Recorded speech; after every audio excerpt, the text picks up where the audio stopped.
Mr. Joe Caruana at his home in Hughes in Canberra. It's Thursday evening, the 26th of July 1984. Mr. Caruana, in which part of Malta were you born and in which year? Well, I was born in Sliema in 1918. And for how long did you live in Sliema? Until I came to Australia in 1950, but we lived in Valletta in the meantime. And were your parents from Sliema? No, they were from Sida.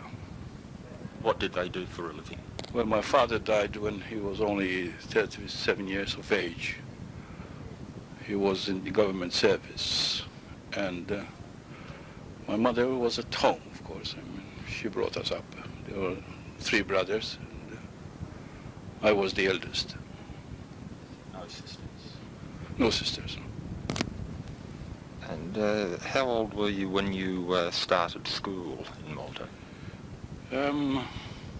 It's a long time ago. I would say 6 or 7 years in those times. You didn't have a preschool or anything like that, kindergarten in Malta. So we went straight to elementary schools when I was about 6 or 7. And for how long did you stay in education? Oh, until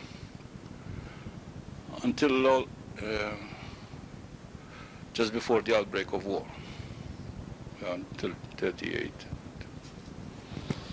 And what languages did you learn at school? It was the compulsory English, of course, and Italian. And later they introduced Maltese. When was that? Oh, it would have been perhaps 1933, 34, I would say. And what was your first full-time job in Malta? Well, it was with the government at the telephone exchange.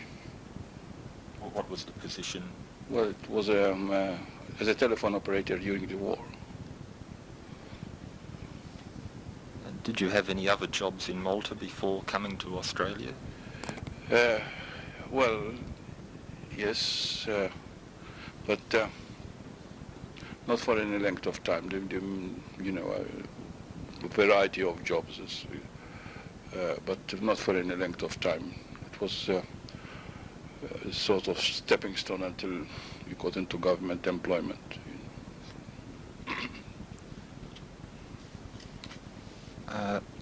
I'd like to know if you can recall whether before the war was there much talk about emigration in Malta?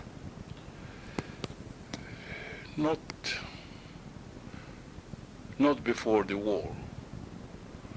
No, I don't think there was much talk about immigration in Malta before the war, as far as I can recall. But certainly during the war, yes. Again, just momentarily looking before the war, did you have any contact with people in Australia, or did you know of Maltese people who had come to Australia? No contact. Can you recall when you first heard about Australia? Well, I had heard about Australia a long time before, of course, because when I entered the civil service and I sat for the examination, the entrance examination, one of the subjects was geography, and geography was the syllabus listed geography with particular stress on Australia. So it must have been in the mind of the authorities that even in those early years that Australia was a country to more or less to be more widely known in Malta. What year would that have been? Well, that was 1947. This was entrance into the higher division of the service. Is not the first government job, that is.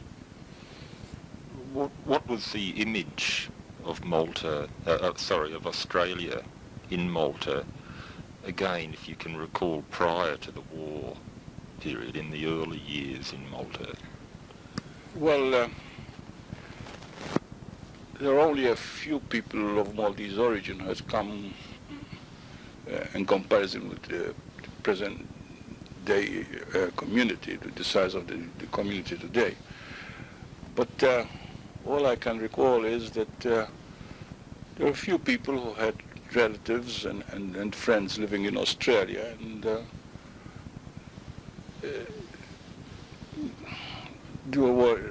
there were rather difficult times in the 30s, right down to the outbreak of war, and there doesn't seem to have been too much contact between people in Malta and their relatives and friends in Australia. I base that on the fact that you would speak to people and they mentioned that they have relatives abroad, mostly in Australia, and that they hadn't heard from them for quite some time, and they would ask how to go about making inquiries to find their whereabouts and so on. Did you, again, dealing with the period, say, before 1945, did you meet any Australian people in Malta? No, not during the war years, because even though I was in the department, in the telephone department, because of circumstances then, I mean, we didn't have many contacts. The situation then was very bad, in the sense that there was no public transport. You couldn't travel anywhere. You couldn't meet people because there was always the threat of air raids and so on. So it was a very restricted way of life you had to lead at that time, you see. But because everywhere was war was waging in so many places and so on, people, especially my colleagues, were always talking of waiting for the war to end so that they could come out to Australia. I used to joke that I would be the only one left in Malta because everybody had his sights set on coming to Australia come the end of the war. Did they indicate reasons for having that desire? Was it a matter of the attraction of Australia, or rather was it a desire to leave the war-torn Malta? Well, that was the greatest incentive, of course, to get away from, from Malta, which was the center of hostilities, especially in certain periods. But there was also the belief that they'll make good, and it will be the country, for the future of their children. What was their source of information about Australia? Did they ever indicate? Well, there was always this interest in Australia because of the government in Malta in the late 20s and the early 30s, which was led by Lord Strickland, who was governor of 3 Australian states. And when he went back to Malta, of course, he was instrumental in setting up a Malta office in Australia. And from then on, interest was taken because even with members of Lord Strickland's party, I remember Sir Augustus Bartolo, for instance, whose family published the Malta Chronicle. And the Malta Chronicle was always canvassing about migration to Australia, canvassing Australia in a way, you see. So there was this this interest in Australia since those, and well before then, of course, but this is as far as I can go back myself. And during the war, was there contact with Australian servicemen, for example? Yes, there was, as with, servicemen from other parts of the Commonwealth, or the Empire as it was then. But as I said, to a limited extent, of course, because you couldn't, it wasn't a normal life one was leading then. So people would be transferred, people would be sent away, people would go to other theaters of war. So any contact, any liaison wouldn't last very long. Do you recall whether Australia was written about much during the war? Oh, I think so. Well, I haven't made a study of those years, but seeing that the Australians were so close to us in North Africa, Tobruk and those places, and couldn't be helped that we came to know, apart from what we knew already about the Australians and what their contribution was, since they were, as I say, they were so close to us.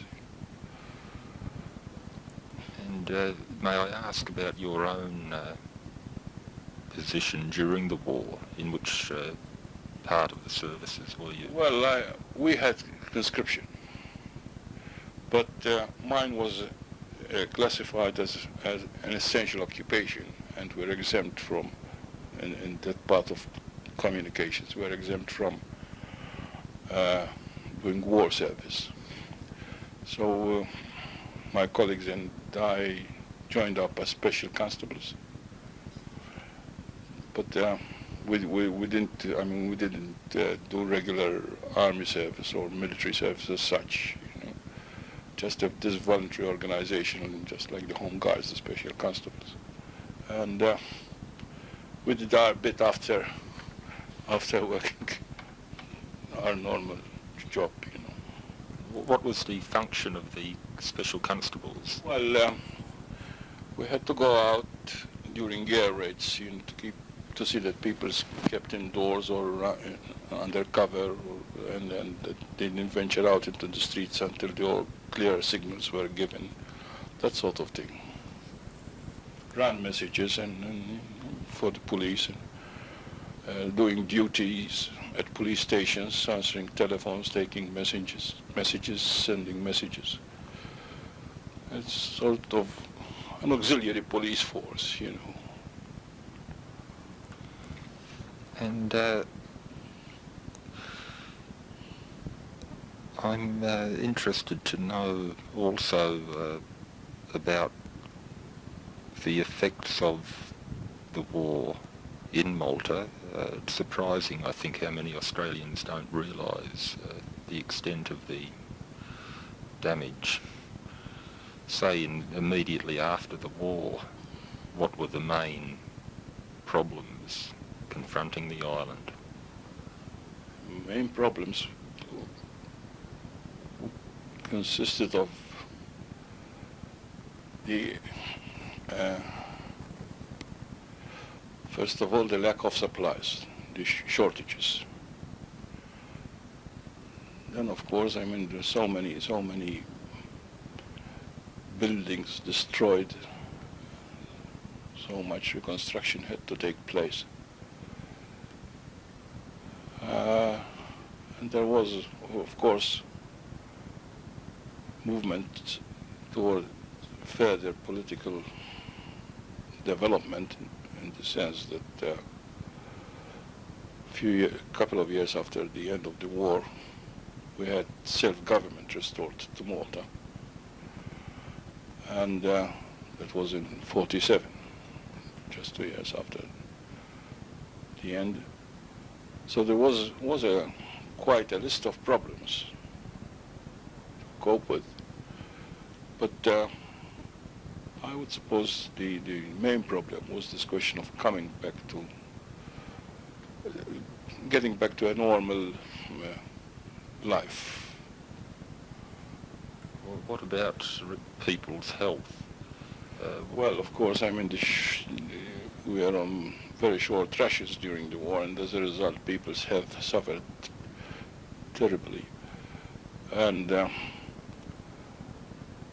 apart from the fact that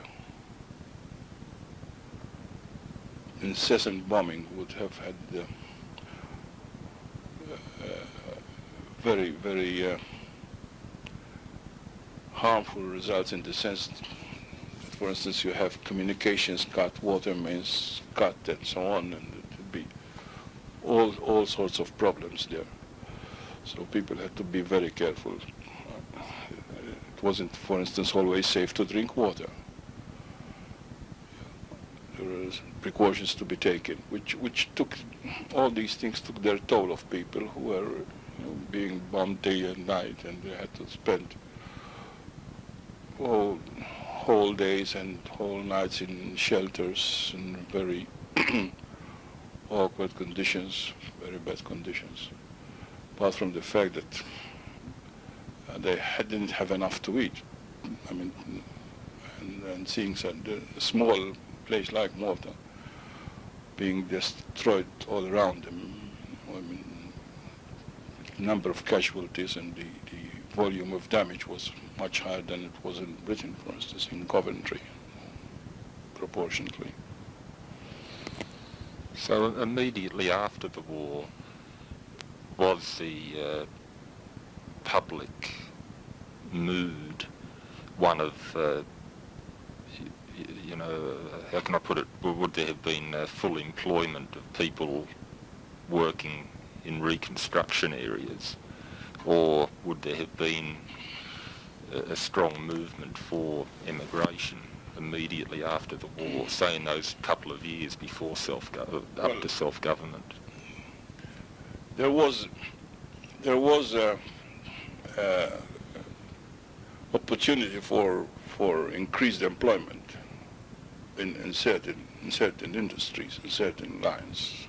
Reconstruction, as you said, would have needed a lot of people to take up that type of work.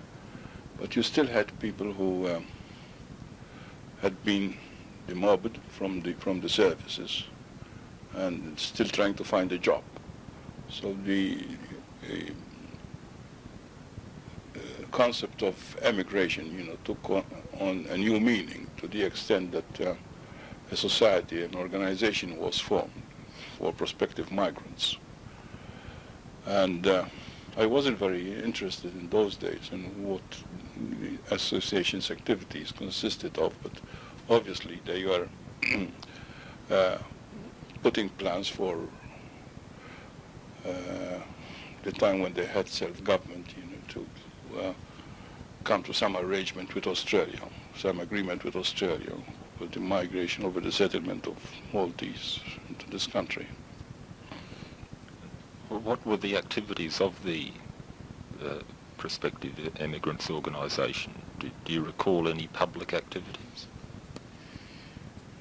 Well, of course they had quite a good following. I mean, the membership was quite significant, as I recall.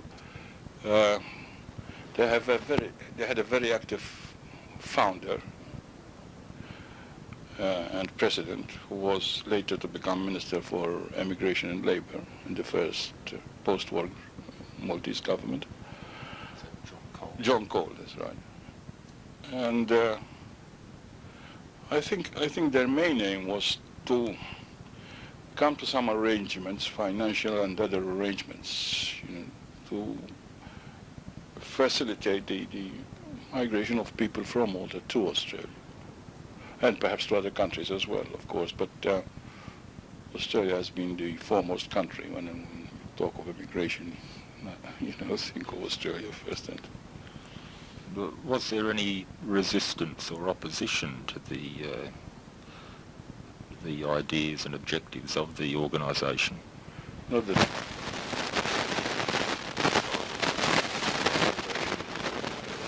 society or groups and Right. yes.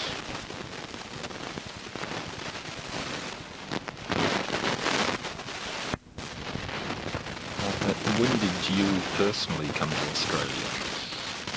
Well, I came to Australia in December of 1950, first time, yes, because I had a second posting in Australia in the 1967. When you say posting, what was your position in 1950? In 1950 I came out as an immigration officer for the Malta government, duty at the office of the Commissioner, as he was then known. The appointment was originally for a 2-year period, but I stayed in Melbourne until 1961, and then I was recalled home. And I stayed in Malta for 6 years. Then in 1967 they created the post of First Secretary in the High Commission, and I was appointed to it, so I came out again in 1967. In the period leading up to your posting in Australia in 1950, say after the war up till 1950, what did you do in Malta? Like, how did you get the position? I left telephones in 1945, just when the war ended, and then went to work for Labour and Social Welfare, as the department was then known.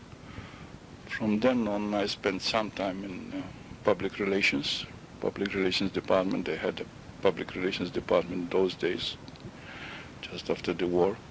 And then in 1947, I joined the water and electricity department. And in 1949, I went to work for the same Mr. John Cole as his private secretary when he became minister. From 1949 till late 50, after the time I left for Australia. Of course, Mr. Cole had, his government was defeated in September, I think, of 1950, or September or October of 1950, and I was the private secretary to his successor, who was Dr. Camilleri of the Nationalist Party, for a few weeks until, my sailing order came. And in Australia, you worked with Captain Cormie. Yes. I worked for Captain Cormie for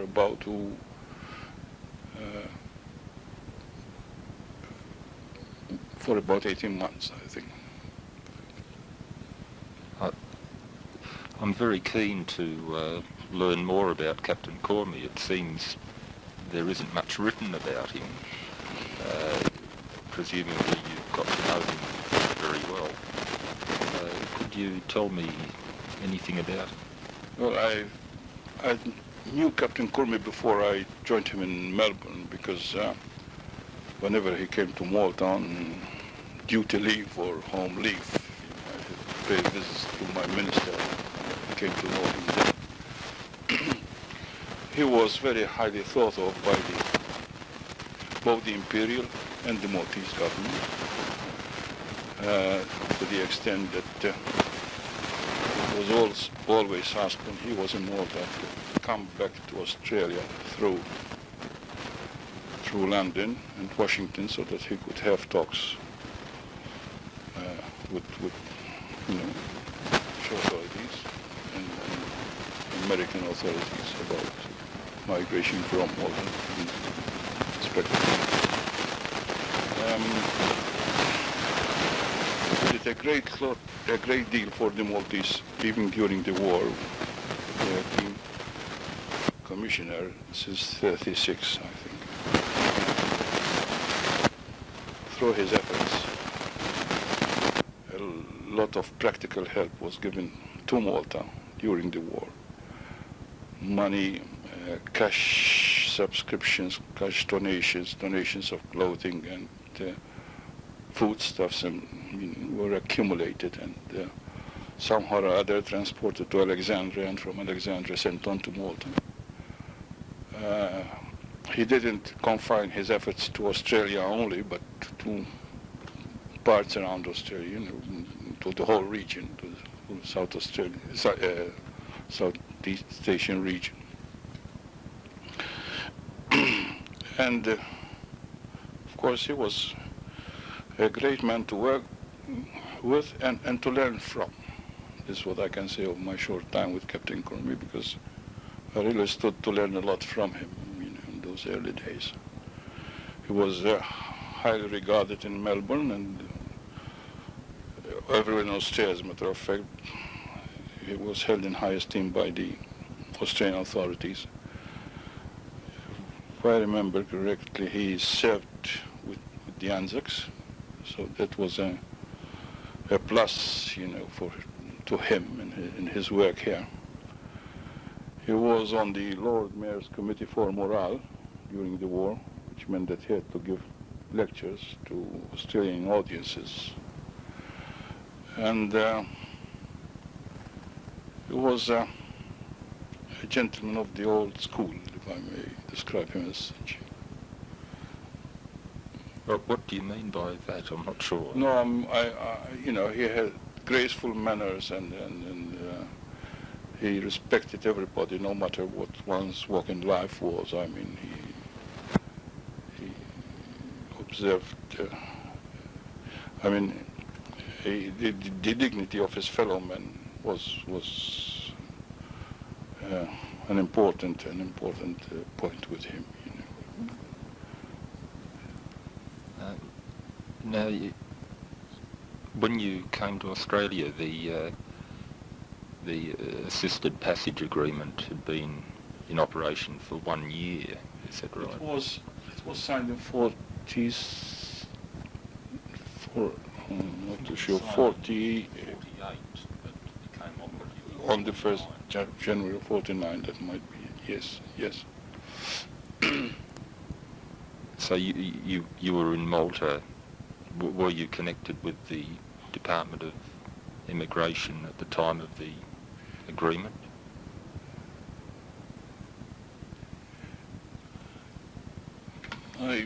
There were times when I don't remember if it was the original agreement. I'm not too sure if it was signed in Malta or in Australia, the original agreement.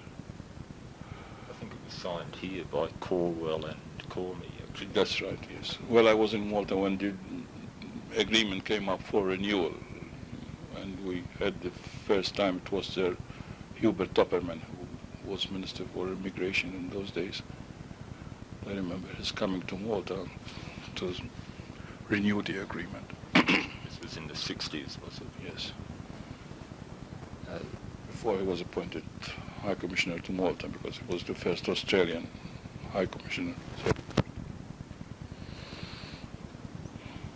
So with the original agreement in 48, I think it was signed in mid-48 but became operative, as you said, on January the 1st, 49.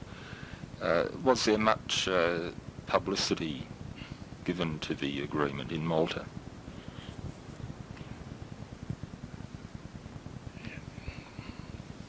Well, of course, yes, there was. I can't tell you to what extent, but there was a good deal of publicity given. I mean, it was quite an event, quite an achievement, really, to obtain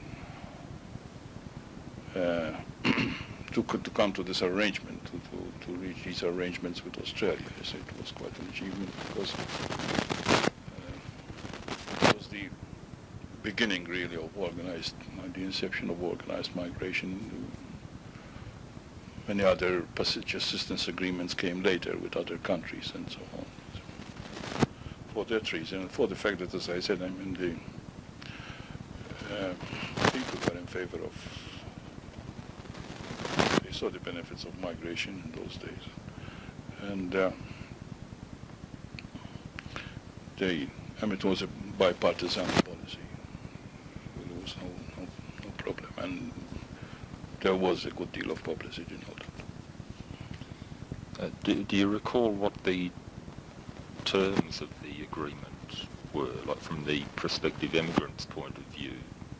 How did they benefit from the agreement? Well, principally the financial aspect of the agreement, that they could come out. I think the migrants' contribution would have been about 10 pounds sterling, 10 pounds. The rest would be made up by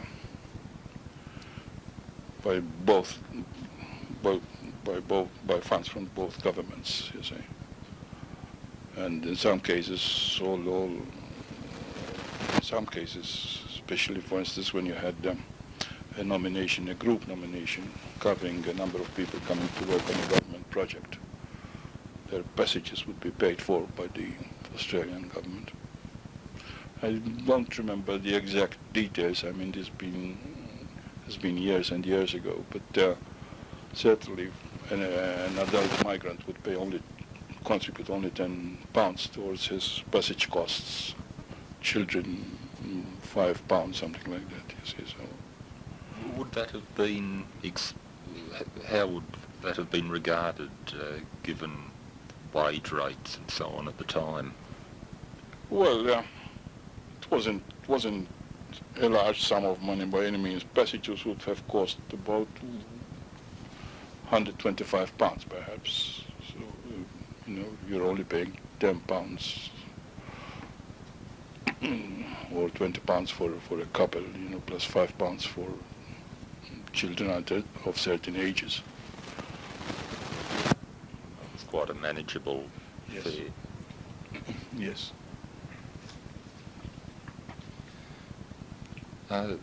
One thing I'm trying to find out about, there was another agreement.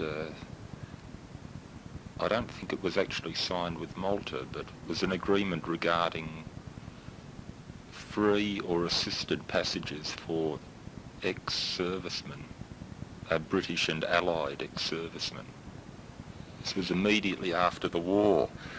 I'm trying to discover whether, technically Maltese servicemen should have been covered by it, of course, being Allied and British.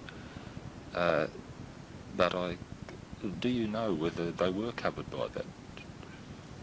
No, I don't. I'm sorry, I don't. The only thing I can say is that, there might be some distinction between Maltese who had served only in Malta and Maltese who had served overseas as well. So that's one line of, research one could possibly look into. Yes. But of course, there were various service associations in Malta composed of Maltese members. They are still in existence today.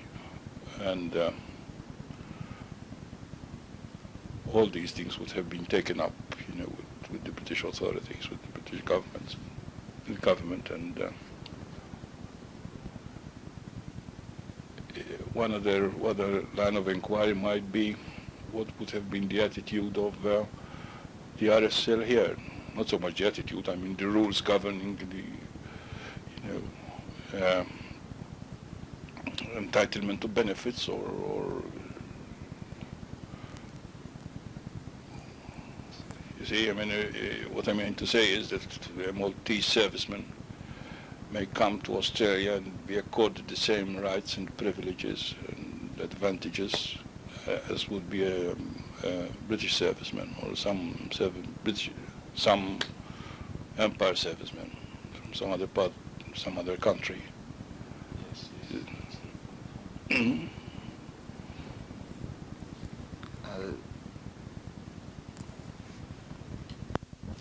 In the period after the war up till the assisted passage agreement, did you personally know of Maltese people emigrating to Australia independently, like before the agreement? Only a mere trickle before the agreement. Mm. Did you know of people yourself, of neighbours or family, friends? Well, not really. Not that I can give an account about. I mean, I can't recall any particular friend, certainly no member of the immediate family did come out in those days, and can't recall any close friends coming out either. But then, of course, you would have quite a number of people who, after the war, had settled overseas and eventually, of Maltese origin, and eventually found their way to Australia, without going back to Malta at all. Oh, that's right.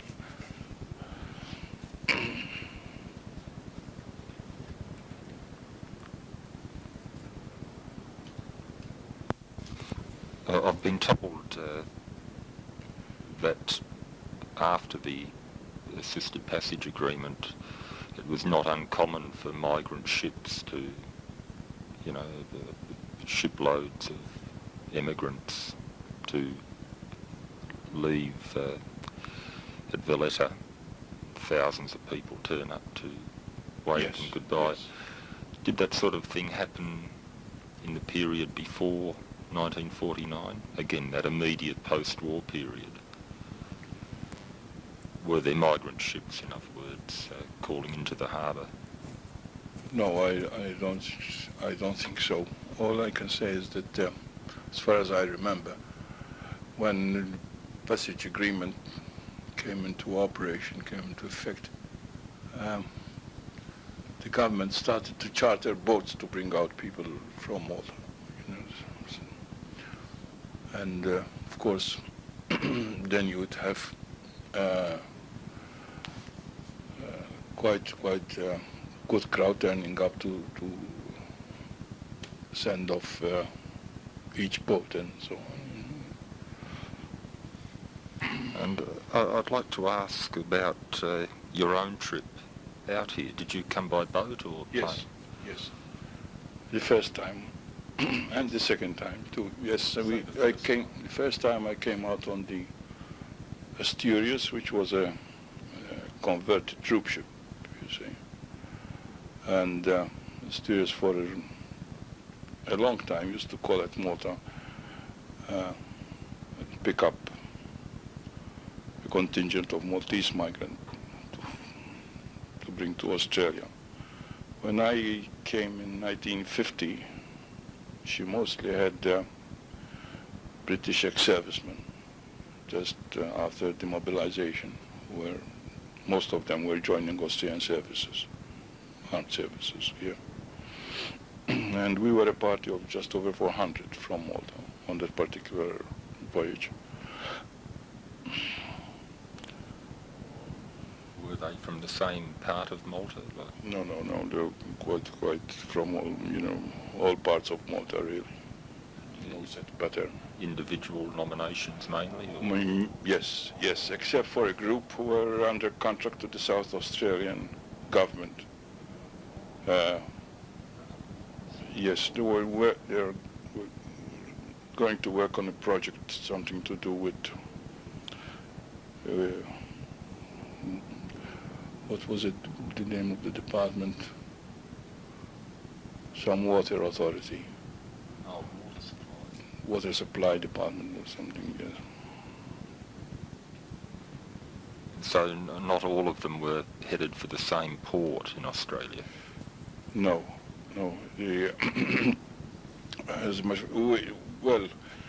We stopped at Fremantle, and the next port of call was Melbourne. About half of them disembarked at Melbourne. Some to go on to South Australia, but mainly to stay in Melbourne. And then the last port was Sydney. There again, all people disembarked, even those going to Queensland. And that was one of the jobs the office had to provide, making all the arrangements for onward traveling. other states and country, into the country and so on. Make bookings, rail bookings, type of thing. Did you come by yourself in 1950, or? Yes, and then about 3 months later my wife followed. And what were your first impressions of Australia? Well, having been in the department for about 2 years and having had a good deal to do with Australian officials who came to Malta in those days, and having talked to people who came back to Malta either on holiday or to stay in Malta after being in Australia and so on, I wasn't at all surprised,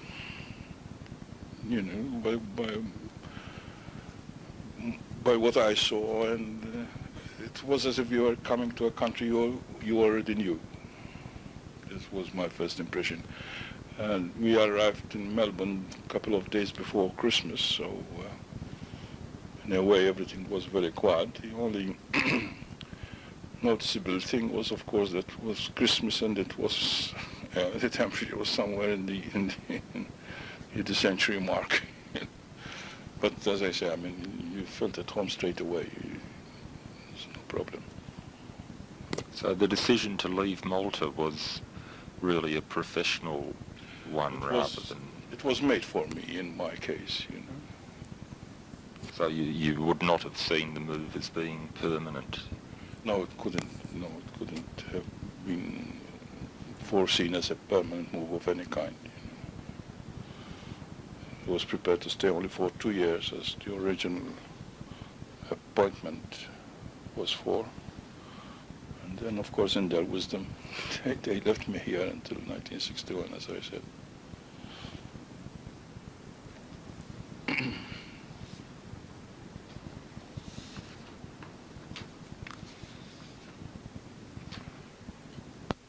And did you tend to make many Australian friends, or mix mainly in the Maltese community? No, there was a good sprinkling of Australian friends, mostly through my job. I came to know of a number of officials, and in Melbourne in the 50s it was quite much easier to get to know people, and we were very closely together. I mean, with especially the Department of Immigration, of course, and Customs, and the Harbour Trust.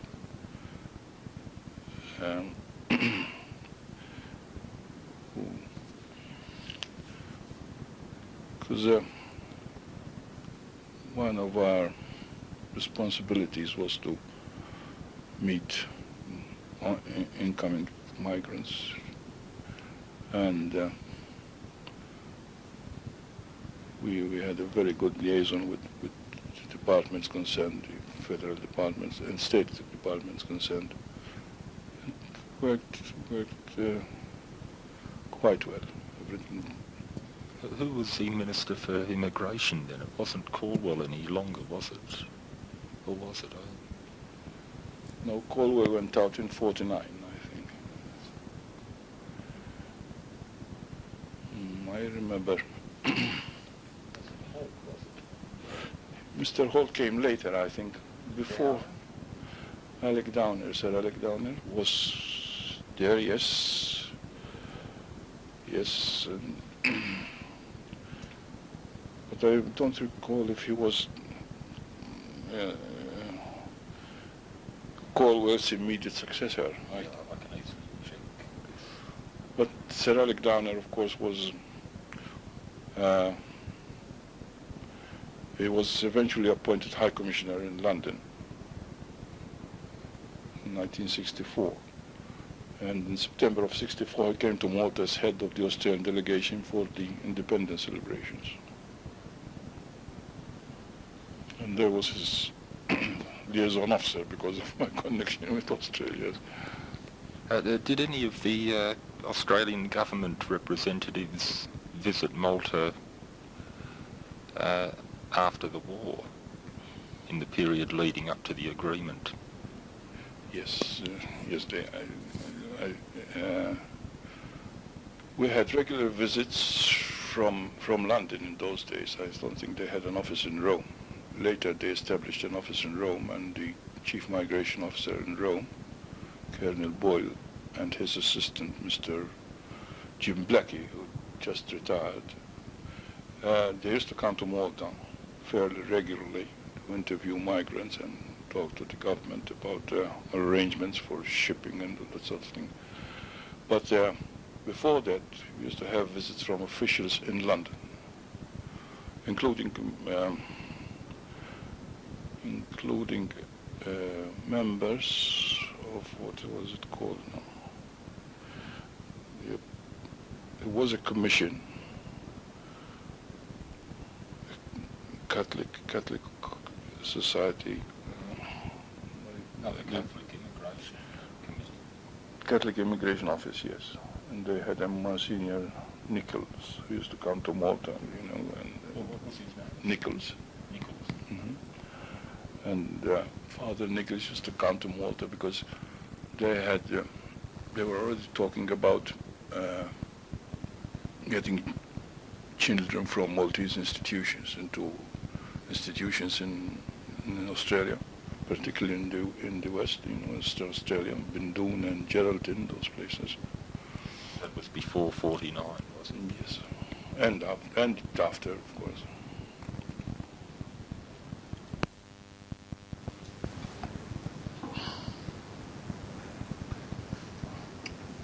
In 1950, when you arrived, were there any Maltese organisations, community organisations in Australia? Yes. The one I recall in Melbourne was led by Mr. Paul Paris, who used to do a great deal for the community and for the office in those days. He used, before our arrival,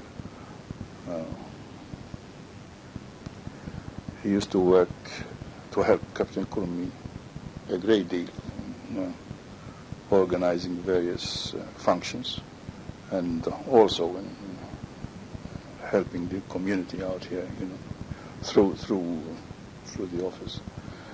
It was, the name escapes me. Malta Social Society. Yes, eventually it became, I think, the Maltese Community Council. And then in Sydney they had Maltese Settlers Association. I don't know about various other organizations, but certainly I would imagine that they would have had something similar up in Queensland, you know, and perhaps even in South Australia. What were the main problems encountered by the newly arrived Maltese settler in Australia in the early 50s, say? Well, the main problem would have been to find suitable accommodation to bring out the rest of the family. I mean, there was overemployment at the time, so that was no problem at all. The main problem was shortage of accommodation, I would say, for the family. And of course, to some extent, perhaps to a lesser extent, some delay in shipping arrangements, you know. The formalities had to take a certain time, and the berthing arrangements, the shipping arrangements to bring out, you know, those people who had been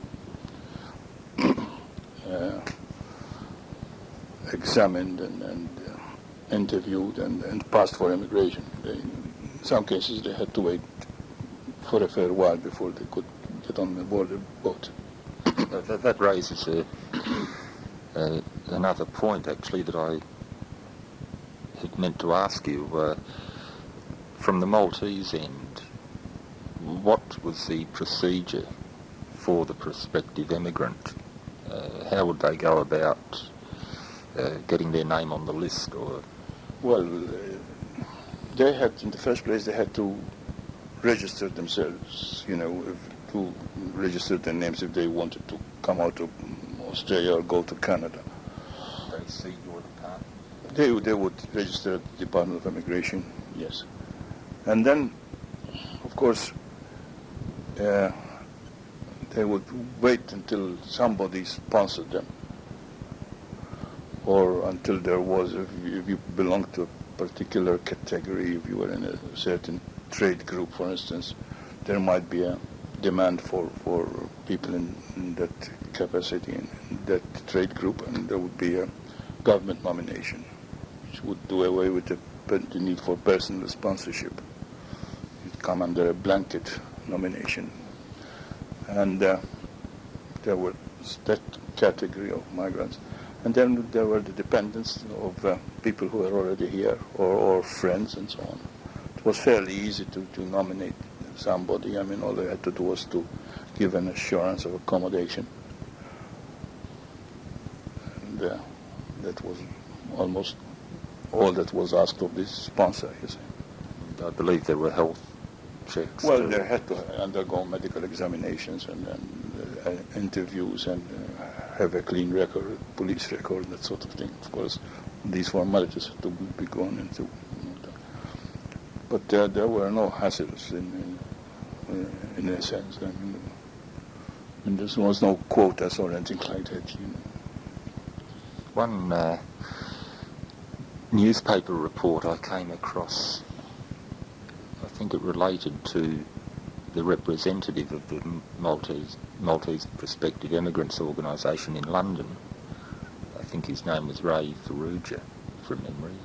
I don't know if you're familiar with that name, but this report was in June 1947, and it related to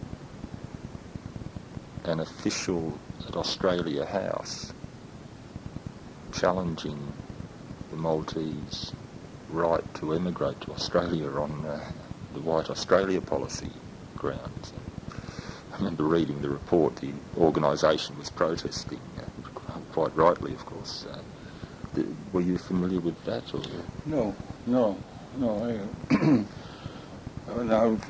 haven't come across any case of that kind. You're involved in the White Australia policy.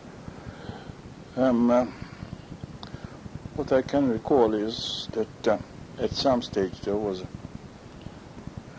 we were grouped together as Southern Europeans with the Italians, which Kurmi had to protest against, because this was immediately after the war, and we were more or less linked together, you see. And it wasn't the case, in other words. But it had nothing to do with the White Australia policy. I mean, he had to refute certain arguments in newspapers and so on, Captain Kurmi. But not on the score of White Australia policy basis or anything like that. I should add for the record that Corwell very quickly corrected the situation. Apparently it was an individual in Australia House in London. That's something I want to pursue because it seems outrageous. Have you been back to Malta, and on what occasions? Well, I was recalled in 1961, and I stayed in Malta until 1967. And since then I went back in 1976, and again when I retired in 1982. Do you hope to return it again? Well, it's very likely that I'll be making my home here, I mean, I've got a resident permit, resident status, whatever it's called, so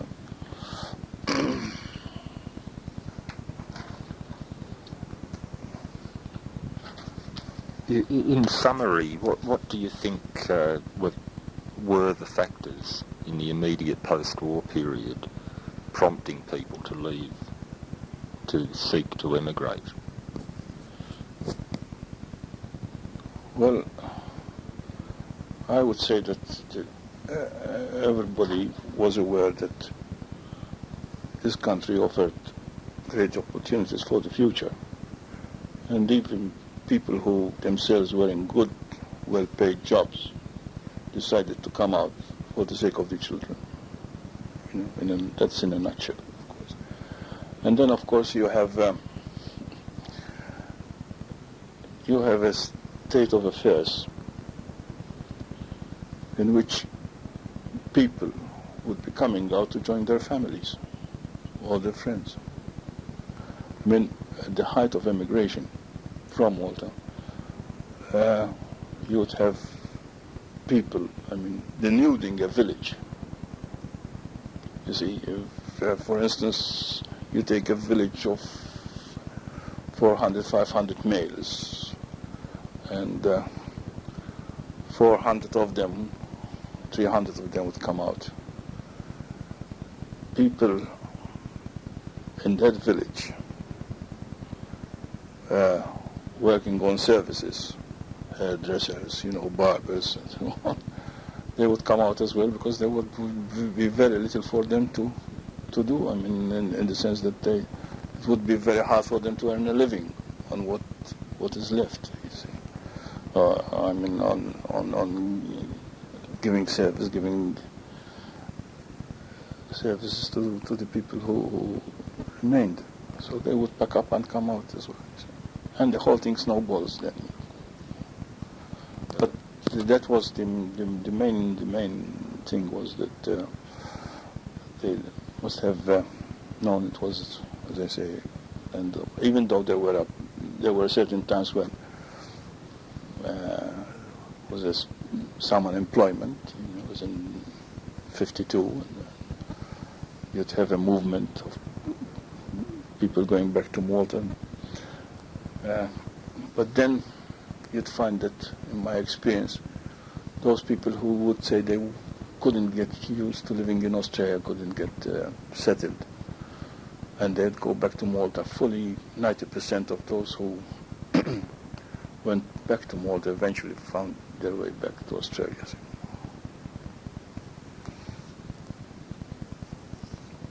But when you mentioned, for the sake of their children, if not for themselves, what do you mean? Would the future not have...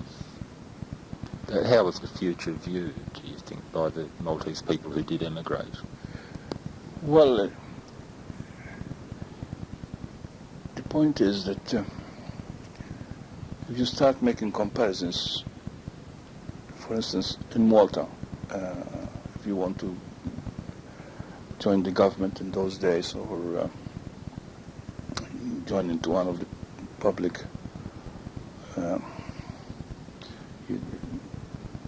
utilities, the big ones like the telegraph office, for instance, or the banks. It was such a competition.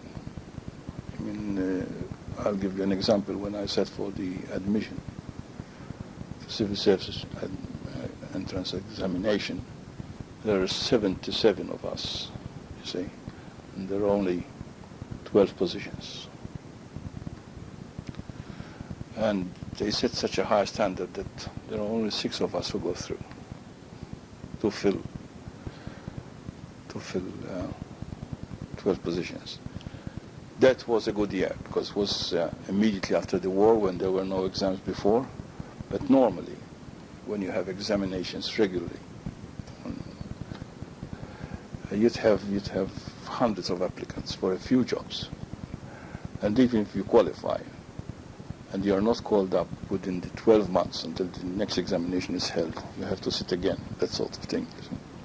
This is to show you how competitive life was. And of course, this was one of the main factors why so many people decided that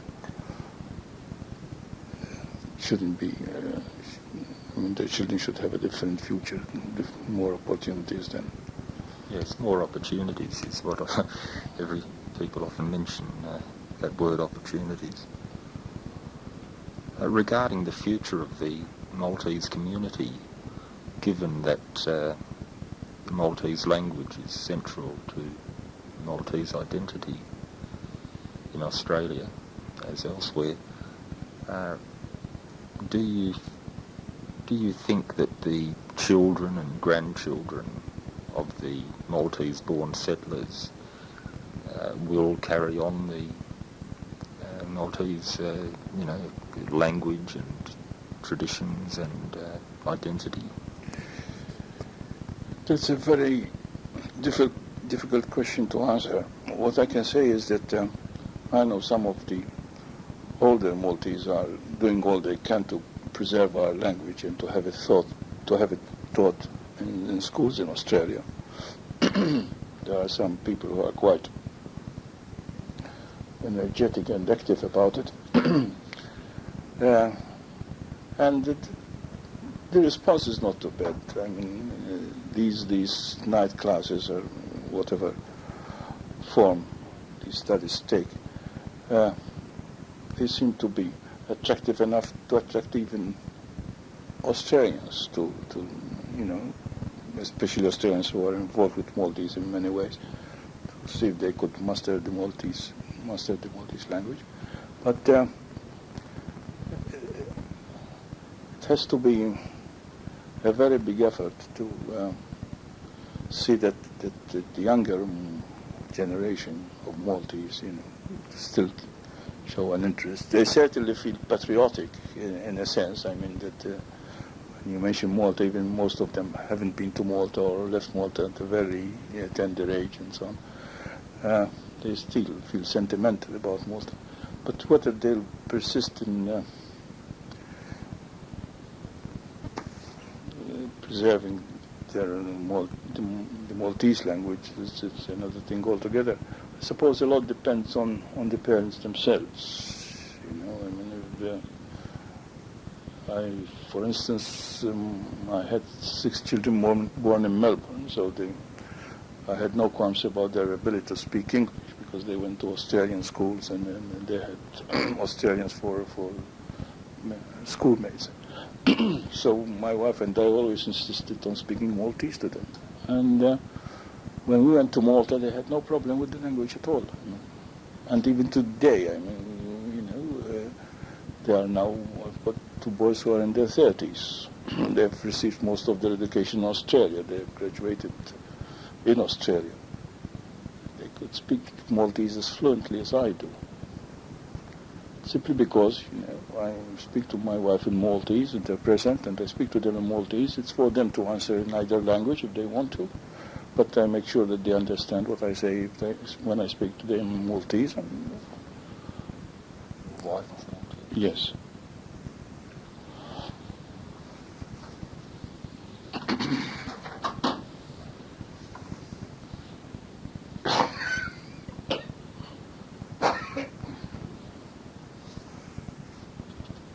The final question is a question that I ask all the people I interview.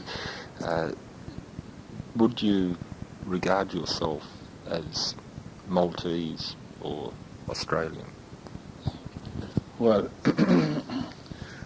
I've spent a number of years in Australia in my service life. I must have spent about 26 years out of my 43 years in the government service in Australia. So it's a long time by any yardstick. As I say, I was in the service of the government of Malta and in the employment of the government of Malta for so many years. It's too early to feel anything but Maltese, when it was one's job to look after the interests of Malta and of the Maltese. No, I wouldn't say I regard myself an Australian. Certainly not. I'd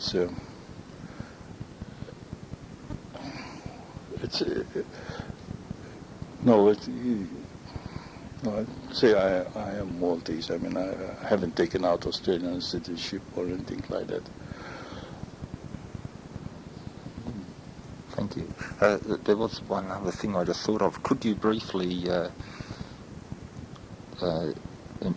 list the positions and the years that you held the positions you've held in Australia since 1950? Yes. I was, as I said, Emigration Attache, they used to call us in those days, from 1950 to 1957. Then they expanded the office by bringing in 2 more immigration officers from Malta. And we opened up a branch office in Brisbane in 57. So we had, besides myself, three migration officers. And I was appointed Secretary of the Commission then, because I was the senior. And then in 67, I came out as first Secretary, in charge of trade. And in 7, Dr. Pulicino, who was the High Commissioner. In 67, Dr. Anthony Pulicino. And in 70, he was followed by Mr. Mahmoud Ingley, who in turn was followed by Mr. Joe Farage in 71. And in 67 I came out as first secretary, and then in 1970 I was made councillor or deputy high commissioner. Then Mr. Farage left the office. He was recalled in 78, and from January of 78 until July of 82 I was acting high commissioner. I retired in 82. Mr. Caruana. Thank you very much.